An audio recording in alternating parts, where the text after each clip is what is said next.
Yang mereka kejar tuh berkat sama mujizat, bukan Yesusnya. Makanya carilah dahulu kerajaan Allah dan kebenarannya, maka segala sesuatu ditambah-tambahkan dalam hidupmu. Mencari kerajaan Allah dan kebenaran itu tugas kita. Segala sesuatu ditambahkan itu tugasnya kerajaan surga, bukan tugas kita. Ya. Jadi ketika kita melakukan hal itu, kata ditambahkan itu malahan artinya bisa dimultiplikasi, menjadi magnet. Semuanya akan datang sendiri kepada kita. Kita ini, yang perlu kita pahami adalah begini. Yang saya selalu sampaikan kepada jemaat begini. Kita ini adalah pengelola, bukan pemilik. Harta, jabatan, status, apapun yang melekat sama kita, itu bukan punya kita. Mazmur 24 ayat yang pertama mengatakan, apapun yang ada di bawah langit adalah milik kerajaan surga, milik Tuhan, milik the property of heaven. Jadi apapun yang kita punya dalam hidup ini, yang kita pikir kita punya, itu hanya pinjaman yang dipinjamkan sama kerajaan surga untuk dikelola. Makanya ada Matius 25 dikatakan, diberikan talenta 5, 2, dan 1 sesuai dengan kesanggupannya. Kalau kita sanggupnya 1, sanggupnya 2, ya dititipkannya 2 dan harus dikelola.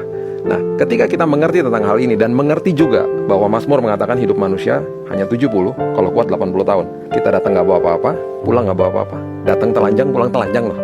Datang dikasih baju di rumah sakit, pulang dikasih baju juga waktu dimandikan jenazahnya. Betul-betul gak bawa apa-apa. Jadi selama hidup ini kita harus mengerti bahwa kita ini adalah steward, pengelola, bukan owner, bukan pemilik. Ketika kita mengerti tentang kebenaran ini, kita merdeka. Kita nggak akan banding-bandingkan hidup kita sama orang lain. Kita akan nggak ada iri hati, nggak ada kecemburuan dan lain sebagainya. Karena kita merasa bahwa oke, berarti porsi saya segini, kapasitas saya segini, saya bertanggung jawab untuk mengelola.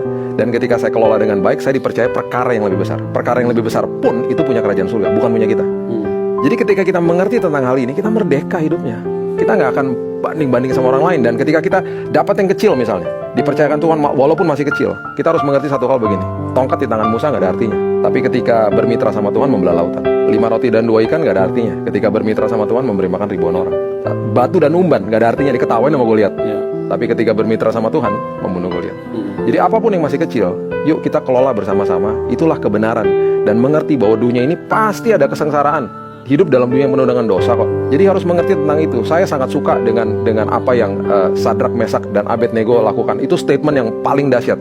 Daniel 3 ayat 17 dan 18. Baca ayat itu menjadi sebuah pedoman yang luar biasa. Jangan kasih kondisi sama Tuhan. Mereka diperhadapkan dengan tungku api. Mereka harus menyembah dewa yang Raja Nebukadnezar dirikan.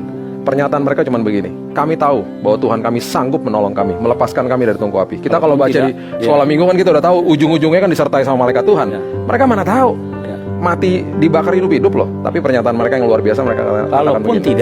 Kalaupun tidak, seandainya tidak, kami tetap tidak akan menyembah dewa yang Raja Tuhanku dirikan itu. Dengan kata lain, apapun yang terjadi, saya tidak akan memberikan kondisi atau syarat kepada Tuhan. Apapun yang terjadi, saya tetap akan taat. Apapun yang terjadi, saya tetap akan setia sama Tuhan.